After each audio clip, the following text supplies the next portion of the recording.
maamulka xafiiska iskaashatada gaadiidleyda ee Tawfiiq iyo qaar ka mid ah darawalada baabuurta xamuulka qaada ee u kala goosho gobolada iyo degmooyinka dalka Jamhuuriyadda Soomaaliland ayaa maanta hambaliyo iyo bogaadin u diray xukuumadda Soomaaliland iyagoo ku amaanay dayactirka ay ka wado wadada isku xidha magaalooyinka Hargeysa iyo Berbera oo ay sheegeen haatan inuu ka socdo hagaajin xoog leh oo ah tii ugu tayada fiicneed ee abid laga qabto wadadaasi. Qaar ka mid ah darawaliinta arrintaasi ka hadlaya waxa hadaladoodii ka mid ahaa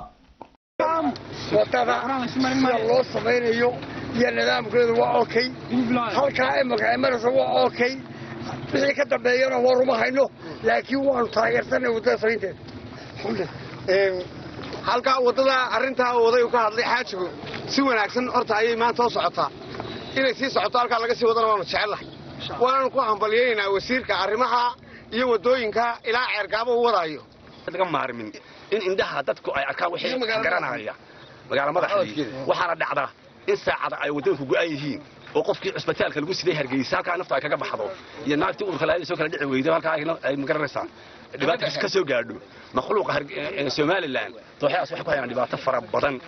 waxaan leenahay dadku wax garanaya haddana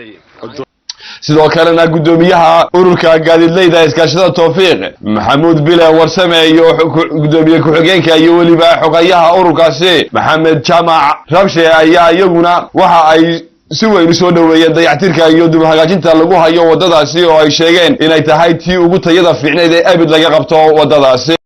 بسم الله الرحمن الرحيم توفيق إلهنا وفتشيو حتى نهورك جالك توفيق وحن تاجر سنة يسوع حن بلينا السنة دوينا عاد يوصل دوينا هرمريته ودويك وحكبت عصو عاد يا أبو سدوينا إن شاء الله وحنا نفكر شيءنا أنت هاي كتير بلنبو بعوين أنا كوه الله يورك كشتا توفيق وحكبت كي يوضنا سيدا عيوس عطية سيدا اللو وضع سيكا وناكسني برضه ما شفته لا مقل سمي إمك صعدا أينو عرقنا ودكين هرر لوجا مصمين ولي جيبه دامر كان يتشجع نسكوش يلان غرض على متر كلا تيجي على كواليتي بقولي كواليتي يسووناس وعوين دولتها نقالها على أما إماراتك أما عربتها أما لوكا أما يوروبتا أي سمايستا وإلهي مهديوية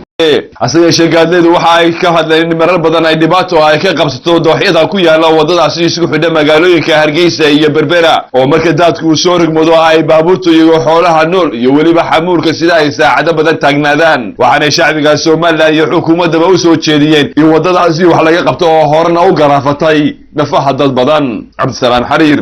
TV-ga qaranka Berbera.